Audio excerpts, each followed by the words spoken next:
waxaa lagu tilmaamaa inuu yahay dal yar oo dhaca koonfurta bari ee qaaradda Yurub isla markaana saaran badda Atlantic iyo Ionian ee gudaha badda Mediterranean-ka.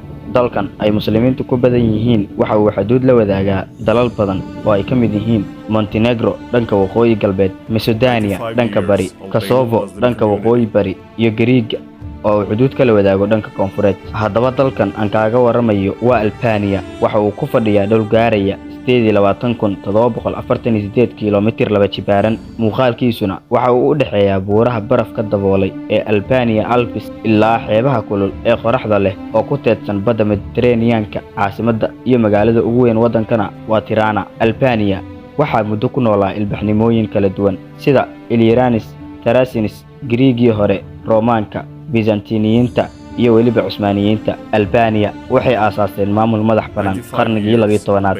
maamulkii Albania waxay dhismeen intii u dhaxaysay qarnigii 13aad iyo qarnigii 14aad ka hor qabsashadii Cusmaaniyiinta ee Albania oo dhacday qarnigii 15aad. Albania waxay ku hoos jirtay xukunkii Cusmaaniyiinta muddo ku dhow 5 qarni. xilligaas oo Albaniyiin badan oo loo yaqaano Arnauts ay heleen xafiisyo heer sare ah oo ku yaalay boqortooyada, gaar ahaan koonfurta Balkans iyo Masar.